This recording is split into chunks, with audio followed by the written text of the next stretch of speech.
కొంతమందికి కస్టమర్స్ ఏమంటారంటే మాకు సింపుల్గా చిన్న ప్యాచ్ వర్క్ పెట్టమ్మా అని అడుగుతూ ఉంటారు. వాళ్ళకి హెవీగా ఇష్టం ఉండదన్నమాట, సింపుల్గా ఇష్టము.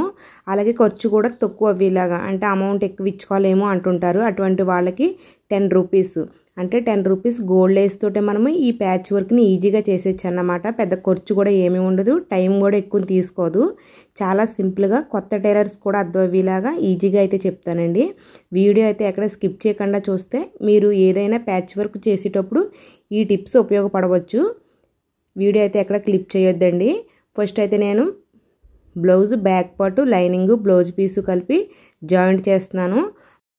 ఈ విధంగా నెక్ అలాగే చుట్టూ కూడా జాయింట్ చేసేసుకున్నాక నెక్ని అయితే కట్ చేసేసుకోవాలి.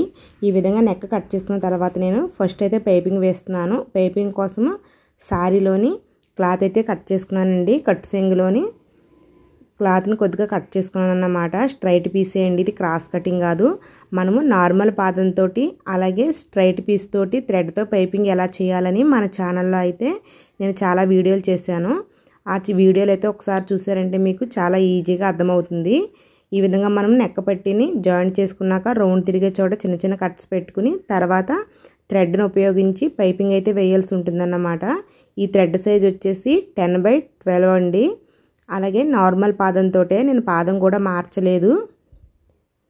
పైపింగ్ కూడా మనకి చాలా నీట్గా అయితే వస్తుంది, ఈజీగా కూడా అయిపోతుందండి.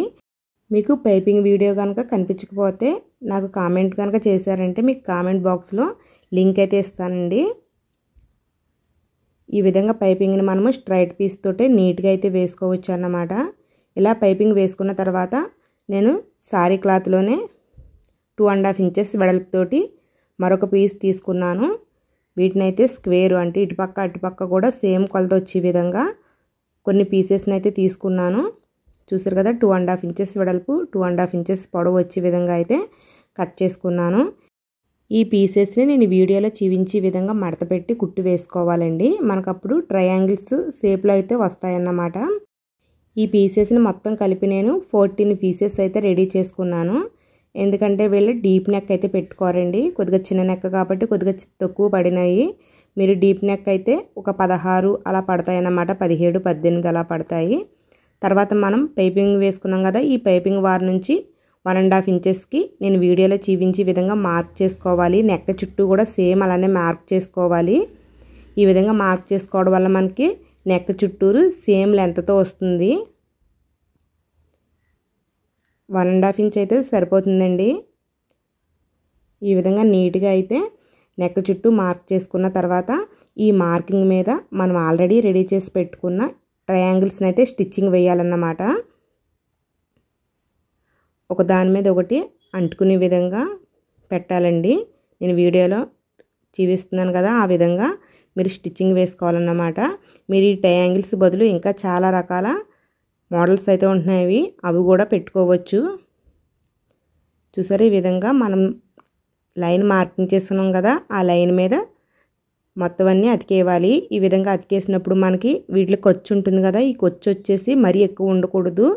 మరి ఎక్కువగా అనిపిస్తే కనుక నేను వీడియోలో చూపించినట్టుగా కట్ చేసేసుకోండి. బాగా పీస్ వచ్చేసినట్టుగా ఉన్నా, ఖర్చు ఎక్కువగా ఉన్నా కట్ చేసేసుకోవాలి. ఎందుకంటే మనము ఈ ఖర్చుని కవర్ చేయడానికి గోల్డ్ లేస్ అయితే ఉపయోగిస్తున్నాము. మరీ ఎక్కువ ఖర్చు ఉంటే గోల్డ్ లేస్ కవర్ చేయలేదన్నమాట. నా దగ్గర అయితే గోల్డ్ లేస్ కొద్దిగా సన్నంగా ఉన్నది. నేనైతే దీన్ని డబుల్ లేయర్ అయితే వేసుకుంటాను. కొద్దిగా వెడల్పంటిది ఉపయోగిస్తే మనకి వీటిని స్టిచ్చింగ్ చేసిన ఖర్చు అయితే కవర్ అవుతుందన్నమాట. చూసారా, కొద్దిగా వెడల్పంటిది వేసుకుంటే మనకి ఖర్చు కనిపించకుండా ఫినిషింగ్ నీట్గా ఉంటుంది. ఈ విధంగా గోల్డ్ లేస్ చుట్టూ వేసుకున్న తర్వాత గోల్డ్ పూసలు తీసుకుని ఈ ట్రయాంగిల్స్ని చివరి భాగాన నేను వీడియోలో చూపించినట్టుగా కుట్టుకోవాలి.